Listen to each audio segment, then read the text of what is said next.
Hello guys, আসসালামু আলাইকুম। আশা করছি আপনারা সবাই ভালো আছেন। এই যে এটা হচ্ছে আমার বেগুনের হচ্ছে যে বাগান। তো আমি মূলত এখানে বেগুন চাষ করছি। এই যে আজকে হচ্ছে গাছগুলোতে স্প্রে করা হচ্ছে। তো এর আগে আমি আপনাদের সাথে শেয়ার করেছিলাম ২ টা ভিডিওতে। ১ম চাপান সার, ২য় চাপান সার, এই যে গাছগুলোর কন্ডিশন এরকম। এখন প্রতিটা গাছে আরকি ফুল চলে আসছে। তবে গাছে এই যে গাছে আচ্ছা আমি আপনাদেরকে আগে দেখাই গাছটাতে স্প্রে করছে কিভাবে। যেভাবে দেখানো হচ্ছে এভাবে আপনারা মূলত স্প্রে করবেন। হুম?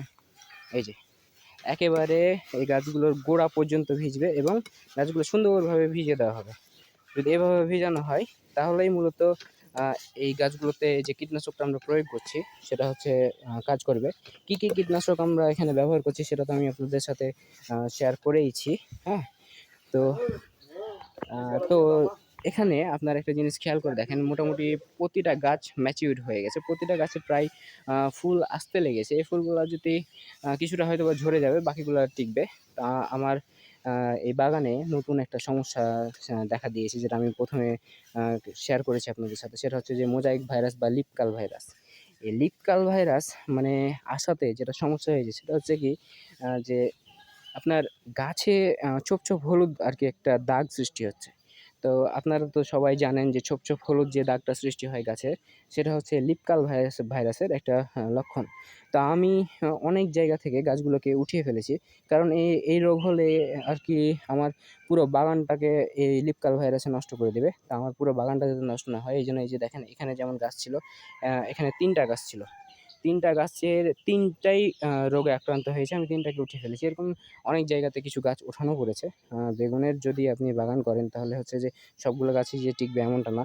এর মধ্যে আগামীতে হয়তোবা আরও কিছু গাছ মরবে। হ্যাঁ? তো এইভাবে আপনাকে চালিয়ে যেতে হবে। মূলত গাছের কখন কোন ধরনের ট্রিটমেন্ট করতে হবে সেটা আপনাকে খেয়াল করা লাগবে। এই দেখুন, বেগুনের একটা বড় সমস্যা হচ্ছে কি, একটা জিনিস খেয়াল করে দেখুন। এই যে আমি সকালবেলা এই গাছগুলোকে আমি দেখে গেছি। এই সকাল থেকে একটা বেলার মাধ্যমে এই যে গাছের এই কন্ডিশন। এইটা হচ্ছে ছত্রাকের কারণে হয়েছে। যদি এটা নেমাটোডের কারণে হতো, তাহলে হচ্ছে কি যে এই গাছটার অবস্থা এমন হতো না। তাহলে হচ্ছে নেমাটোড আক্রমণ করলে পুরো গাছটা একসাথে ঢলে পড়ে যেত, যেটা আপনারা ঢলে পড়া রোগ হিসাবে চেনেন। এটা মূলত ছত্রাকের জন্য এই প্রবলেমটা হয়েছে। ছত্রাক এটাকে আক্রমণ করেছে, সাদামাছি বা অন্যান্য যেসব পোকামাকড় আছে সেগুলোতে আক্রমণ করেছে, দিয়ে গাছটার এই কন্ডিশন সৃষ্টি করেছে। এই গাছটা বাঁচবে কি বাঁচবে না এখনো বলা মুশকিল। দেখা যাক কি হয়। যদি না বাঁচে তাহলে এই গাছগুলোকে উঠিয়ে ফেলে দেব। তো মোজাইক ভাইরাসের জন্য মূলত আমি কিছুটা কীটনাশক স্প্রে করছি। তো আপনারা তো দেখতেই পাচ্ছেন অলরেডি যে ওখানে কীটনাশক স্প্রে করা চলছে। তো স্প্রে করে দেখাই যাক আরকি এই এই ভাইরাসটার পুরোপুরি মানে একটা সমাধান করা যাবে কিনা আমি জানি না। বাট যতটুকু করা যায় ততটুকু হলে আমার বাগানটা কিছুটা হলেও রক্ষা পাবে। আর যদি দেখি যে না আগামীতে আরও প্রবলেম হচ্ছে, তাহলে এরপরে এবার আরকি কপার হাইড্রো অক্সি ক্লোরাইড গ্রুপের কীটনাশক ইউজ করেছি। সাথে জিঙ্ক ইউজ করেছি। আর কিছুটা হচ্ছে যে আরকি ওই যে সাদামাছির জন্য আরকি আমি কিছুটা হচ্ছে কি যে কীটনাশক ইউজ করেছি। যেটা লিকুইড গন্ধযুক্ত কীটনাশক বলে। এটাতে যদি এবার না কাজ করেন তাহলে এরপর হয়তো ম্যানসার ইউজ করব বা রেডোমিন গোল্ড ইউজ করব। বা তাতে যদি না কাজ করে হয়তোবা অ্যামিস্টার টপ অবশ্য গোড়া পচার জন্য কাজ করে। সাথে অ্যামিস্টার টপে মানে এগুলোর জন্য কিছুটা কাজ করে, যে ছত্রাকের জন্য কিছুটা আরকি কাজ করে, না করে না। তো এর সাথে আরেকটা বিষয় সেটা হচ্ছে কি যে আ আরেকটা বিষয় টেস্ট করে দেখা যায়, সেটা হচ্ছে সাইফারমেথ্রিন গ্রুপের যে কীটনাশকগুলো আছে, সাইফারমেথ্রিন গ্রুপের যেকোনো কোম্পানির কীটনাশকগুলো আমরা এখানে ইউজ করতে পারি।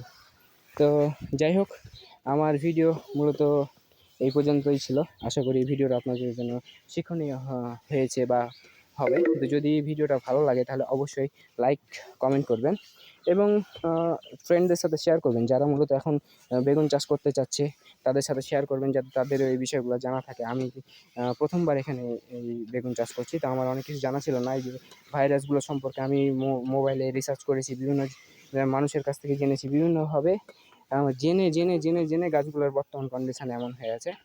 তো এই যে এই গাছগুলো পরে লাগানো, একটা জিনিস দেখেন, এই যে দেখেন আ আ এই যে বীজগুলো কেমনে স্প্রে করতে হয়। পুরোটা ঘুরিয়ে নিচের পাতা মিলে আরকি লাস্টে স্প্রে করতে হয়। এই যে এটা তো একবার স্প্রে করে দেখাও তো নাইদুল। এই যে দেখেন, আপনার কাছ থেকে দেখেন কেমনে আপনারা স্প্রে করবেন। হ্যাঁ, গাছের ভিতরে এইভাবে ঢুকিয়ে এইভাবে স্প্রে করতে হবে। অনেকে আপনারা দেখা যাচ্ছে জমিতে কাজ করছে অনেকে, হুদায় উপর উপর বীজ হালকা হালকা করে ছিটিয়ে চলে যাচ্ছে। ওভাবে যদি আপনারা কীটনাশক মানে ছেটান, তো ওই কীটনাশকে আপনার জমিতে কাজ করবে, কিন্তু খুবই কম, পোকা মরবে না। তো যদি বীজ দিতে হয়, আচ্ছা আমি আপনাদেরকে আরেকটা গাছ দিয়ে দেখিয়ে দিই। এই যে নাইদুল, এই গাছটাতে একটু বীজ দাও তো কেমন।